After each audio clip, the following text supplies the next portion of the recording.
é que eu vivo na mata, enterrado na areia, de pé no chão. Mas é que eu vivo na mata, enterrado na areia, de pé no chão. Mas é que eu vivo na mata, enterrado na areia, de pé no chão. Olá, eu irei falar sobre as políticas educacionais para a educação escolar indígena. O presente artigo propõe um conhecimento sobre as políticas da educação indígena. A política, ela se encontra em um estado muito importante no nosso meio, trazendo uma construção histórica de colonialidade, oportunizando os projetos de extensão com as comunidades indígenas. Por exemplo, a produção dos materiais específicos proporcionando para a formação de professores indígenas, como políticas educacionais que vão fortalecer os anseios da política indígena. Essas políticas educacionais indígenas é o protagonismo dos professores indígenas para a construção dos seus próprios aprendizados. No entanto, a política educacional das escolas indígenas, elas fortalecem os professores de lideranças que são capazes de educar a sociedade em geral, transmitindo os saberes adquiridos no âmbito das comunidades indígenas. Sobre os direitos sobre o reconhecimento da diversidade cultural, teve-se uma orientação sobre a implementação dos outros direitos assegurados aos povos indígenas no Brasil. Nessa maneira, havendo uma criação de novos marcos legais defendendo os direitos à educação e sobre as políticas educacionais que foram adotados pelo Estado brasileiro.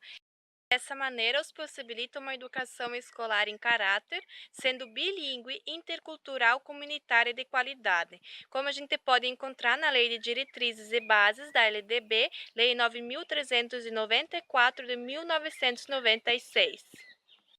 Dados retirados do Ministério da Educação têm como investimento a educação escolar indígena, tornando ações que tentam garantir o acesso aos conhecimentos universais e conhecimentos particulares, unindo as culturas e línguas indígenas. Então, foram entregues 25 propostas para o desempenho e contribuições para a educação indígena ao Ministério da Educação Mendonça Filho. Teve-se 780 de aprovação destas propostas por delegados indígenas, desta forma proporcionando uma educação de qualidade para todas as escolas indígenas. Segundo a citação de Tabeba Weibe, 1999, página 9, ele cita que tirar o indígena de dentro da comunidade, ainda na educação infantil, no ensino fundamental ou ainda até no ensino médio, contribuiria para uma desengregação social, cultural e econômica.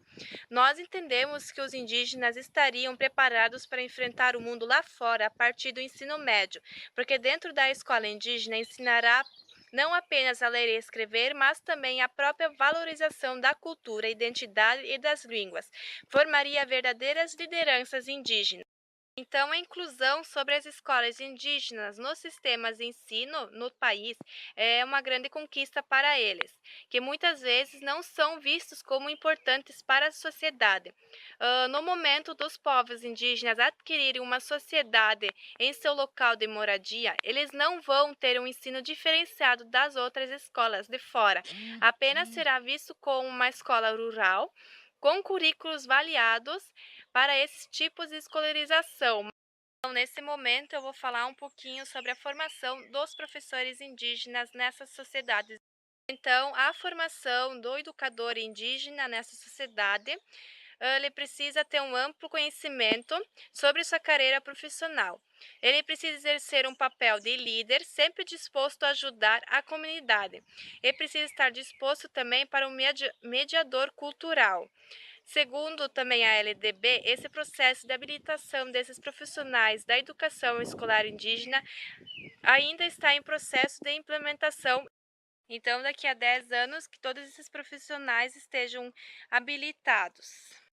De acordo com as diretrizes, é importante a formação inicial e também contínua de professores especialmente indígenas, havendo um apoio do Ministério da Educação como material didático, como também um apoio técnico e financeiro. Então, nesse exato momento, eu vou falar sobre as propostas de uma escola indígena. Então, tem como proposta defender uma educação de qualidade e novidades ao sistema da educação indígena, havendo uso de dinâmicas apropriando para o ensino e o respeito pela sociedade. Então, nos últimos tempos, o MEC tem como uma questão de implementação nas escolas indígenas, de apoio financeiro aos projetos estaduais de cursos para a formação de professores indígenas e a produção de materiais didáticos, produção esta feita por professores, alunos e assessores, combate para a discriminação e o preconceito às sociedades indígenas. Então, as escolas indígenas elas precisam ter um funcionamento legal e jurídico, e com isso o Ministério da Educação tem como importante papel de responsabilidade para o auxílio dessas escolas, como auxiliar no processo da aprendizagem, como se encontra na LDB. As normas nacionais da educação trata de artigo 26 da Lei nº 9.394, que cita que a base nacional comum é diversificada, decreta características regionais e locais da sociedade indígena, de sua cultura, economia e clientela. Tem os processos de admissão, matrícula e transferência de alunos pertencendo às escolas, realizar uma avaliação e análise para declassificar. Tratando-se desta forma como uma escola indígena bilíngue, os professores que fazem parte do processo de educação indígena adquirem conhecimentos necessários desta forma e organizar currículos para a vida cidadã indígena e não indígena. Então, portanto, concluindo o meu artigo, a educação indígena busca uma educação de qualidade, como também um processo de respeito às diferenças étnicas e sociais. O Ministério da Educação, com o uso de leis LDB, tenta implantar um caminho para o avanço educacional dos índios, tendo os seus povoados as suas áreas sérias da educação fundamental, para dessa forma não precisarem ir estudar em outro local. Salientar também uma das implementações da educação indígena muito importante é o uso de um ensino com a recuperação das memórias históricas do local e a linguagem e as étnicas. Por isso, é uma grande importância que haja um fortalecimento e apoio na educação no meio indígena.